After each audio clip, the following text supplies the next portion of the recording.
দুনিয়ার নেশায় ডুবে যাওয়া যাবে না। দুনিয়াকে আমরা মনে করব দুনিয়া আমার প্রয়োজন, যতটুকু আমার হয়ে যায় সন্তুষ্ট থাকবে। আমরা অল্পতে তুষ্ট থাকার মানসিকতা লালন করি, আল্লাহ পাক তৌফিক দান করুন। এরপর দুনিয়ায় আসার উদ্দেশ্যটা মাথায় রাখবো, এসেছি কি করতে? আল্লাহর ইবাদত করতে। আর এই প্রশ্নের উত্তর আমরা বের করে নিয়ে আসলাম। ইবাদত মানে শুধু নামাজ, রোজা, হজ, যাকাত নয়। ইবাদত মানে আমার জীবনের প্রতিটা কাজই ইবাদত। 3 শর্ত পূরণ করতে হবে। 1, আল্লাহর জন্য হতে হবে। 2, রাসূলের সুন্নাহ মাফিক হতে হবে। 3, আমাদের উপার্জনটা হালাল হতে হবে। এই হালাল এর কথা বলতে গিয়ে এই জায়গায় এসেছিলাম যে এই বিশ্বে হালাল খাওয়াটা খুব টাফ, কিন্তু অসম্ভব না।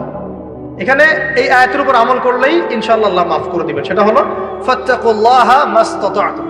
ফাত্তাকুল্লাহা মাসতাতা'তুম। আল্লাহ পাক বলেছেন তোমরা সাধ্যমতো আল্লাহকে ভয় করো। তোমরা সাধ্যমতো ভয় করো। আমি বেঁচে থাকার চেষ্টা করি, আল্লাহ ওই চেষ্টাটাই দেখবেন ইনশাআল্লাহ। 3টা জিনিস আমি আপনাদের মধ্যে ঢুকিয়ে দিতে চাই আজকের লেকচারে, যেটা আমি নিজের মধ্যে নিয়ে চলি যেদিন থেকে ইসলামের বুঝ এসেছে ওই দিন থেকে। 1, স্বপ্ন। 1 কি? স্বপ্ন। আপনি স্বপ্ন দেখতে শেখেন। Dream big. আপনি বড় স্বপ্ন দেখতে শেখেন। স্বপ্ন দেখেন যে ইনশাআল্লাহ একদিন পুরো বাংলাদেশ কেন পুরো বিশ্বে ইসলামের জয় জয়কার হবে ইনশাআল্লাহ। কথিত ইসলাম না, প্রকৃত ইসলাম ইনশাআল্লাহ। কথিত আর প্রকৃত ইসলাম কিন্তু এক না। কথিত ইসলাম মানে ইসলামের নামে ধর্ম ব্যবসাও আছে, ইসলামের নামে মাজার পূজা আছে, ইসলামের নামে অনেক ভণ্ডামি আছে, আছে না? ইসলামের নামে অনেক কিছু চলে যেগুলো আসলে ইসলামের সাথে সম্পর্কিত না। মানুষ করছে, মানুষ ইসলাম মনে করে। আমরা কথিত ইসলামের কথা বলছি না, প্রকৃত ইসলামের কথা বলছি। কোন ইসলাম?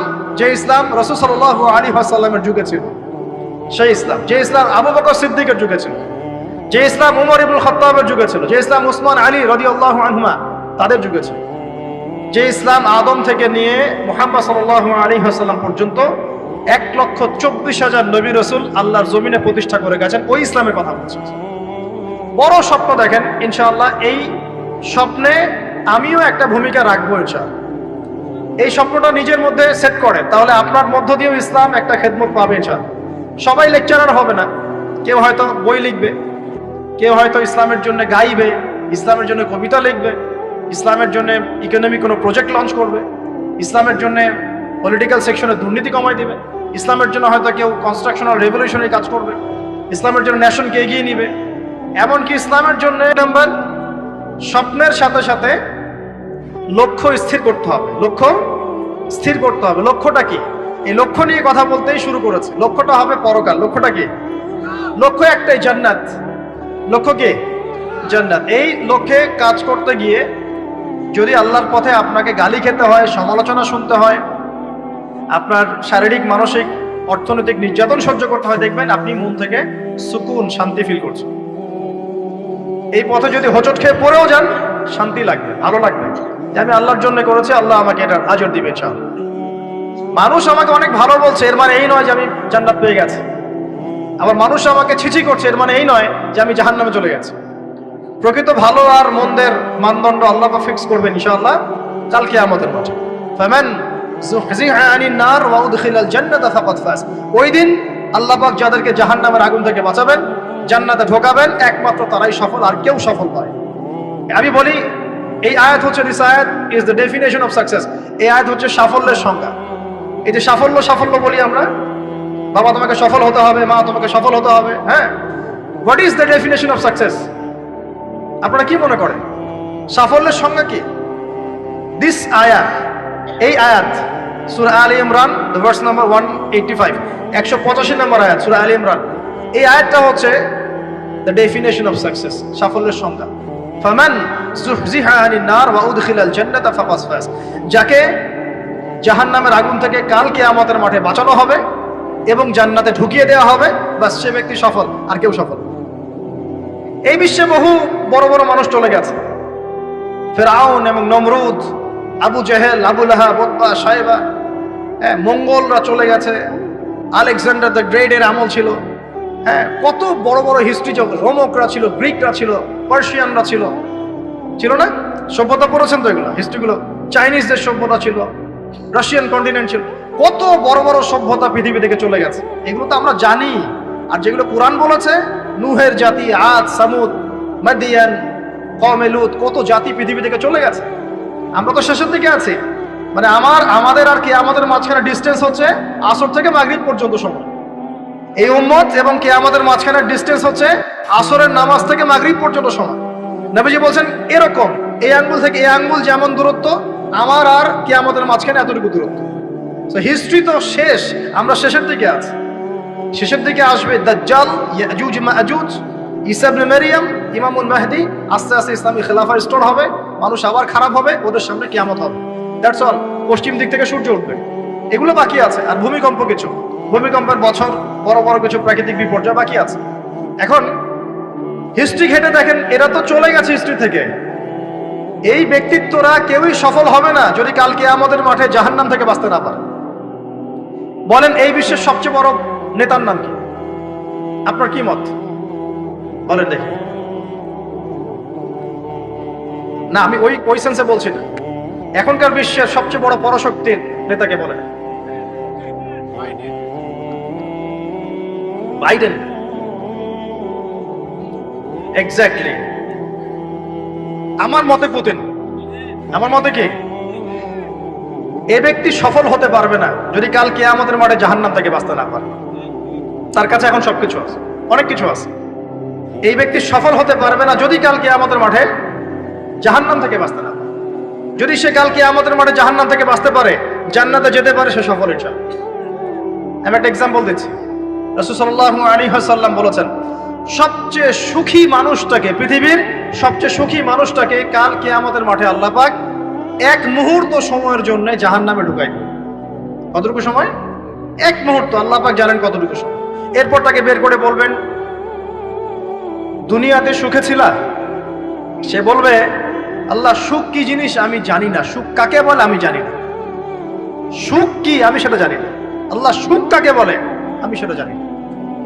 আর এই পৃথিবীর সবচাইতে নির্যাতিত, নিপীড়িত এবং দুঃখ ক্লেশে ভরা মানুষটাকে আল্লাহ পাক এই এক মুহূর্তের জন্য জান্নাতে ঢুকিয়ে দিয়ে বের করে নিয়ে আসবে।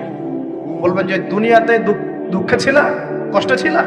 এই ব্যক্তি বলবে, আল্লাহ কষ্ট কি জিনিস আমি জানি না, কষ্ট কাকে বলে আমি কষ্টের সংজ্ঞাই জানি না। এই ব্যক্তির তাকদিরে কি হবে পরে? এই ব্যক্তি জান্নাতের আরাফ নামক জায়গায় দাঁড়িয়ে থাকবে, চেহারাটা ঘুরিয়ে দেওয়া হবে জাহান্নামীদের দিকে। সে বলবে যে আল্লাহ চেহারাটা খালি আমাকে জান্নাতের দিকে ঘুরায় দাও, আমি জান্নাতে যেতে চাচ্ছি না, খালি চেহারাটা ঘুরায় দাও, বাস এনাফ। আল্লাহ বলবেন আর কিছু চাবো না? তো না, আর কিছু চাবো না। ঠিক আছে, চেহারা ঘুরাই দিও। এবার চেহারা জান্নাতের দিকে ঘুরে আসে, জান্নাতের ঘ্রাণ, জান্নাতের নেয়ামতের স্নিগ্ধতা সব পাচ্ছে সে। এবার বলছে আল্লাহ শুধু দরজার কাছে নিয়ে যেয়ে রেখে দাও, ঢুকতে চাবো না। আল্লাহ বলবেন যে এইবার কথা দিয়ে কথা রাখবা? ঠিক আছে, জান্নাতের দরজার সামনে গিয়ে রেখে দাও। ও বেচারা দরজা ধরে দাঁড়ায় আছে, চিন্তা করবে, ও ভাববে, ওই সময় সে ভাববে, হাদিসে এত স্পেসিফিকলি আসছে, সে ভাববে আর কিভাবে আল্লাহকে বলবো, আল্লাহ তো এতদূর পর্যন্ত নিয়ে আসলেন। এরপর বলবে যে জাস্ট একটু উকি দিব, আল্লাহ খালি একটু উকি দিতে, ঢোকানোর দরকার না, খালি উকি দিব। আল্লাহ পাক বলবেন, দেখো আদম সন্তান, তোমরা কিন্তু কথা খুব কম রাখো। আদম সন্তান, তোমরা কথা দিয়ে কথা রাখতে পারো। ওই যে আদম আলাইহিস সালামকে বলা হয়েছিল না, ওয়ালা তাকরাবা হাযিহি শাজারা, তোমরা গাছের কাছে যেও না, তাও তারা গাছের কাছে চলে গেলেন। তোমরা কথা দিয়ে কথা রাখো না। এবার উকি দিয়ে সে বলবে, আল্লাহ এতদূর যখন নিয়ে আসছো, আল্লাহ আমাকে আর এখান থেকে দূরে ঠেলে দিও না, আমাকে ঢুকাই দাও আল্লাহ জান্নাতে। আল্লাহ পাক তাকে জান্নাতে ঢুকাই দিবেন এবং এই দুনিয়ার চাইতে 10 গুণ বড় জান্নাত তাকে দিবেন ইনশাআল্লাহ। তাহলে আমরা বুঝতে পারলাম যে দুনিয়ার বাস্তবতা কি আর আসল প্রকৃত সাফল্য কাকে বলে। আরেকটা কথা বলি, এক ব্যক্তিকে জাহান্নামের শাস্তি দেওয়া হবে বছরের পর বছর, অনেক বছর, অনেক বছর। কত বছর আল্লাহ ভালো জানেন, কারণ জাহান্নামের উপর থেকে ছেড়ে দেওয়ার পরে জাহান্নামের তলায় গিয়ে পৌঁছাতেই মানে কত হাজার হাজার বছর পার হয়ে যাবে মানুষ জানে না। এত গভীর জাহান্নাম, এত গভীর। আমরা তো এখন নাসাকে ইলাহ বানিয়ে নিয়েছি, নাসা যা বলে তাই বিশ্বাস করি। ও বলে মঙ্গলে পানি আছে, আমরা বলি হ্যাঁ পানি আছে। ও বলে চাঁদে এই আছে, আমরা বলি হ্যাঁ সেই আছে। নাসা যদি এখন বলে জাহান্নাম নামে একটা জায়গা আছে, কালকে দেখবেন সব মানুষ বিশ্বাস করছে জাহান্নাম নামে একটা জায়গা আছে। এটা হলো যে সায়েন্সকে আমরা এখন উপাস্য বানাচ্ছি, এটা একটা শিরক, আধুনিক শিরক। আধুনিক আরো শিরক আছে, আল্লাহর হালালকে হারাম করা, আল্লাহর হারামকে হালাল করে দেওয়া। ওইদিকে আমি যাচ্ছি না। এখন পড়তে পড়তে পড়তে একটা জায়গা তাকে দাঁড় করিয়ে দেওয়া হবে। আযাব দেওয়া হবে, আযাব দেওয়া হবে, আযাব দেওয়া হবে। এক পর্যায়ে সে চিৎকার করতে থাকবে, ইয়া মান্নান ইয়া হান্নান, ইয়া মান্নান ইয়া হান্নান, এভাবে চিৎকার করতে করতে। এগুলো আল্লাহ পাকের নাম। এগুলো কি আল্লাহ পাকের নাম। আল্লাহ পাক বলবেন, দেখো জাহান্নামের অতল গভীরে কোন আমার বান্দা আমাকে ডাকছে, কি হাজত তার, নিয়ে আসো। ওকে জিজ্ঞাসা করা হবে কি প্রয়োজন। সে শাস্তির অভিযোগ করবে। শাস্তির অভিযোগ করে তাকে বলবে যে আমার এই শাস্তি আমি সহ্য করতে পারছি না, আল্লাহ আমাকে এইটা দাও, সেটা দাও আমাকে, আমি যেখানে থাকি সে থাকার জায়গাটা ভালো না, আমি যেখানে বসি বসার জায়গা ভালো না, এরকম অনেক কথা বলতে থাকবে। আল্লাহ পাক তখন তার গুনাহগুলোকে স্মরণ করাবেন, মানে তার এই অবস্থা কেন হলো এটা স্মরণ করা। এবার সে ব্যক্তি পিছনে ফিরে, তাকে আবার পাঠিয়ে দেওয়া হবে, যাও পিছনে ফিরে যাও। তো যেতে যেতে সে তাকাবে পিছনে ফিরে, বারবার তাকাবে আর বলবে, আল্লাহ তোমার রহমতে আমাকে একবার সেখান থেকে তুমি বের করে নিয়ে আসছো, আল্লাহ দ্বিতীয়বার আমাকে সেখানে পাঠাও। আমি তোমার রহমতের আশা রাখি যে তুমি আমাকে মাফ করে দিবা। আল্লাহ পাক বলবেন, আমার রহমতের ওসিলায় সে আমার কাছে চেয়েছে, যাও আমি তাকে মাফ করে দিলাম। এই জাহান্নাম থেকে বের করেও আল্লাহ পাক অনেক মানুষকে কি করবেন, জান্নাতে দিবেন। ইনশাআল্লাহ। একজন ব্যক্তির কথা আসছে, 99টা খুন করেছে, তওবা করার সুযোগ আছে কিনা খুঁজতে গিয়েছে। এক আবেদ যে ইবাদত করে, আলেম না আবেদ, সে বলেছে কোনো মাফ নাই, ওকেও হত্যা করে 100 পূর্ণ করেছে। পরে অন্য এক আলেমের কাছে গিয়ে তওবা করেছে। আল্লাহ পাক তার জান কবজের সময় ফেরেশতাদের দূরত্বকে পরিমাপ করে এই ওসিলায় আল্লাহ রাব্বুল আলামিন তাকে মাফ করে দিলেন। আরেক ব্যক্তিকে মাফ করেছেন আল্লাহ রাব্বুল আলামিন, যে তার সন্তানদেরকে বলেছিল আমি মারা গেলে আমার লাশটাকে পুড়িয়ে ফেলবা, অর্ধেক ছাই বাতাসে ভাসিয়ে দিবা, অর্ধেক ছাই সাগরে ভাসিয়ে দিবা, বাতাসে উড়িয়ে দিবা, সাগরে ভাসিয়ে দিবা। আল্লাহ পাক ছাই জড়ো করেছেন, করে বলেছেন কেন করেছো এই কাজ? সে বলবে মিন খাশিয়াতিকা ইয়া রাব্বি, হে আল্লাহ তোমার ভয়ে কাজ করেছিলাম, আর তুমি খুব ভালো করে জানো হে আল্লাহ আমি তোমার ভয় করেছি না অন্য কোনো কারণে করেছি। আল্লাহ পাক তাকে বলবেন যাও আমি তোমাকে মাফ করে দিলাম। এক নারীর কথা আসছে, ব্যভিচারী মহিলা, জিনা করে, পতিতা মহিলা, একটা কুকুরকে পানি পান করিয়েছে, আল্লাহ তাকে মাফ করে দিয়েছে। আর একজন লোকের কথা আসছে যে তার বন্ধুকে এতটুকু বলেছিল, একজন ব্যক্তি তার বন্ধুকে এতটুকু বলেছিল যে আল্লাহ তোকে কোনোদিন মাফ করবে না, আল্লাহ তোকে কোনোদিন মাফ করবে না। এরকম কথা কিন্তু আমরা অনেকে বলে ফেলি। আল্লাহ পাক মৌতের পরে এই দুই ব্যক্তিকেই ডাকবেন, কিয়ামতের মাঠে ডাকবেন। এটা বারজাগে হয়েছে। বলবেন আমার রহমত নিয়ে কথা বলার ইখতিয়ার তোমাকে কে দিয়েছে? আমি কাকে মাফ করব কাকে করব না এই কথা বলার ইখতিয়ার তোমাকে কে দিয়েছে? আজকে আমি তাকে মাফ করে দিলাম, তোমাকে জাহান্নামে দিয়ে দিলাম, যাও। অতএব আল্লাহ রাব্বুল আলামিনের এই বিশাল রহমত আমরা পাবো, আশাবাদী ইনশাআল্লাহ। এই কারণে আমাদের প্রথম যে বিষয়টা ফোকাস করতে হবে, আল্লাহ রহমত পেতে হলে আমাদের অবশ্যই বস্তুবাদিতা ত্যাগ করতে হবে। আল্লাহ পাক দুনিয়া পছন্দ করেন না, দুনিয়ার মোহে যারা ডুবে থাকে আল্লাহ এদেরকে পছন্দ করেন। দুনিয়া প্রয়োজন, যতটুকু আমার দরকার আমি করব, যতটুকু প্রয়োজন নাই এই বিষয়টা আমি পেতেই হবে, চাই চাই আরো চাই, হ্যাঁ দু হাতে চাপাও হাত পেতে নাও, ঋণ করে ঘি খাও, এইসব দর্শন ধার ধারবো না আমরা ইনশাআল্লাহ। আমাদের দুনিয়া চলে গেলে যাক, বাকির খাতা পূর্ণ হোক ইনশাআল্লাহ তাআলা। আর এই দুনিয়াতে এসেছি আল্লাহর ইবাদত করার জন্য। শিখলাম, জানলাম, বুঝলাম ইবাদত মানে শুধুমাত্র নামাজ, রোজা, হজ, যাকাত নয়। এগুলো অবশ্যই ইবাদত, এগুলোই ইবাদত নয়, বরং আমাদের জীবনের প্রতিটা কাজই ইবাদত, আমাদের স্ত্রীর মুখে ভাত তুলে দেওয়া পর্যন্ত।